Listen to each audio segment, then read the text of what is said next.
سے لپٹ جاؤ میں جا کر، ہو سک ہو تو نانا سے لپٹ جاؤ میں جا کر، پھر ہاتھ اٹھا کر یہ سوئے کعبہ سنایا،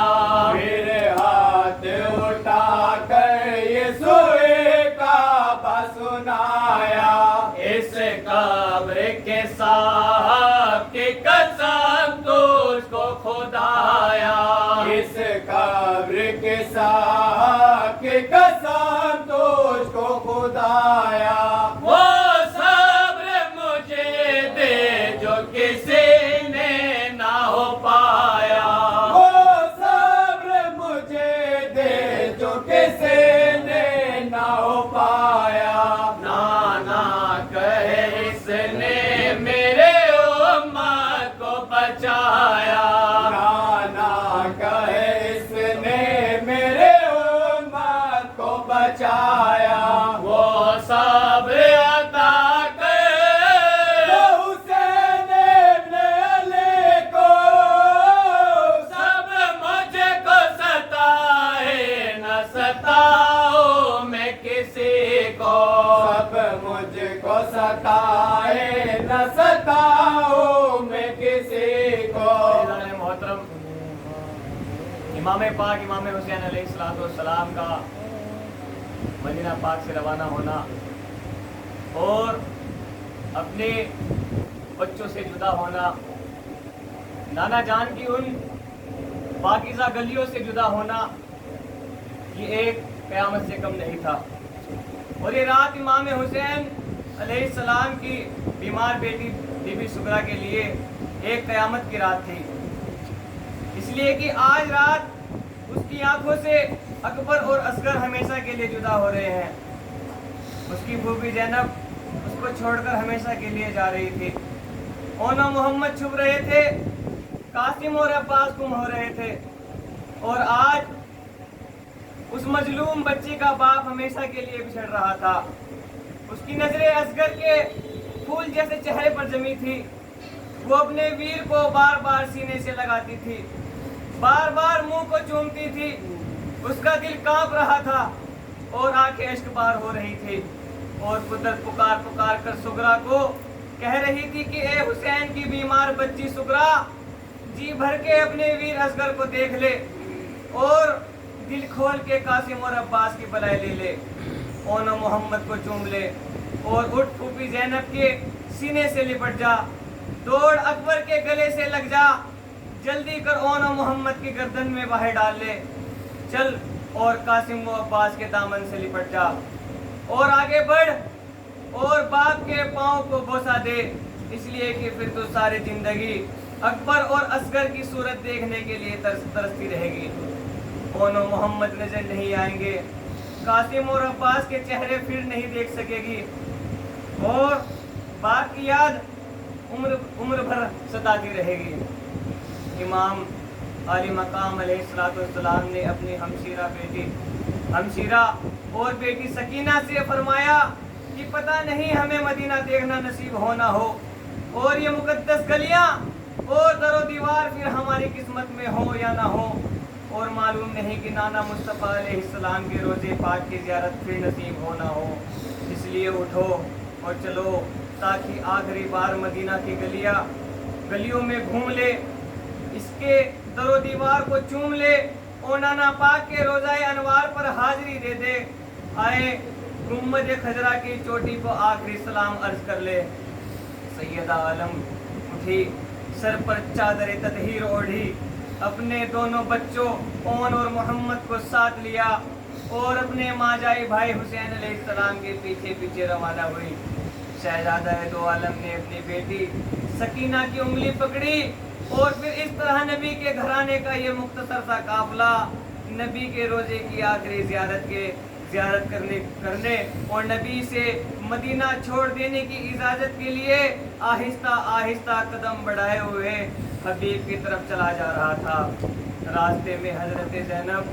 کو اپنی ماں خاتون جنت کی وہ بات یاد آ گئی تو تڑپ گئی کہ اے میری بیٹی زینب، جس طرح آج میں رات کی تنہائی میں اپنے جگر گوشے حسن و حسین کو لے کر اپنے باپ کے روزے کی آخری زیارت کے لیے جا رہی ہوں، ایک رات اسی طرح آدھی رات کے وقت اپنے نانا پاک کے مزار پر انوار کو دیکھنے کے لیے حاضر ہوگی۔ آج میرے ساتھ حسن و حسین ہیں اور کل تیرے ساتھ کون و محمد ہوگے۔ کتنا دردناک تھا وہ منظر اور کتنا پرسوچ تھا وہ سما کہ سید المرسلین صلی اللہ علیہ وآلہ وسلم کے دوست پر سواری کرنے والا حسین اور دو جہاں کے والی کی عنبری زلفوں سے کھیلنے والا حسین آج کبھی سنہری جالی کو چوم کر تڑپ اٹھتا ہے، کبھی گنبد خضرا کی حسین چوٹی کی طرف حسرت بھری نگاہوں سے دیکھ کر آہیں بھرتا ہے، اور کبھی روضہ پاک کا طواف کرنے والے خوش نصیب کبوتروں کی آوازوں کو سنتا ہے، اور پھر نواسہ رسول کے دل سے ایک پردرد پرسوچ آہ نکلی اور روضہ پاک کی دیواروں کو کلاوے میں لے کر عرض کی، اے نانا جان، میں وہی حسین ہوں جس کے لیے آپ آغوش نبوت کھول دیا کرتے تھے، جس کے رونے سے آپ کا دل تڑپ جایا کرتا تھا، جس کو آپ نے جنت کے جوانوں کا سردار بنایا تھا، جس کو آپ نے جنت کا پھول کہا، اور میں آپ کے دوست پر سواری کرنے والا حسین ہوں، آپ کی عنبری زلفوں سے کھیلنے والا حسین ہوں۔ اور آج وہی حسین آپ کے مدینہ پاک کو چھوڑنے کی اجازت طلب کرنے کے لیے حاضر ہوا ہے، اور آپ کے جس روضہ اقدس کی سلامی کے لیے 70,000 فرشتے آسمان پر سے اترتے ہیں، آج اسی حسین آج آپ کا حسین اسی روضہ پاک کی دیواروں کو چھوڑ کر جانے کی اجازت چاہتا ہے۔ نانا جان، میں نے بہت کوشش کی کہ آپ کا آستانہ رحمت نہ چھوٹے اور گنبد خضرا آنکھوں سے اوجھل نہ ہو، مگر میں ہر طرف سے مجبور ہو چکا ہوں۔ عرض کرتے تھے رو رو کے سغرا، مجھ کو لیتے چلو ساتھ بابا، عرض کرتے تھے رو رو کے سغرا، مجھ کو لیتے چلو ساتھ بابا، چھوڑ جاتے ہو یہاں کے پہ تنہا، مجھ کو لیتے چلو ساتھ بابا، مدینے کی سنسان گلیاں،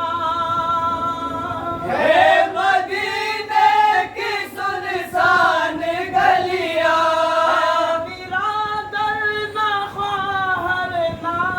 ماں، کون بے کس کو دے گا دلاسا، مجھ کو لیتے چلو ساتھ بابا، کون بے کس کو دے گا دلاسا، مجھ کو لیتے چلو ساتھ بابا، عرض کرتے تھے رو رو کے سغرا، مجھ کو لیتے چلو ساتھ بابا، اپنے محلوں تو ٹھہرائیے گا، اپنے محلوں تو ٹھہرائیے گا، ہوگے کبھی بتلائیے گا، بن تمہارے رہوں گی نہ زندہ، مجھ کو لیتے چلو ساتھ بابا، بن تمہارے رہوں گے نہ زندہ، مجھ کو لیتے چلو ساتھ بابا، ابا جان، مجھے سواری کی بھی ضرورت نہیں ہے، جس گھوڑے پر میرا ویر اصغر سوار ہوگا میں اس گھوڑے کے آگے دوڑتی چلی جاؤں گی، گرم لو کے تھپیڑے قبول ہے، بھوک اور پیاس منظور ہے، پہاڑوں سے ٹکرا جاؤں گی، ندیاں چیر لوں گی،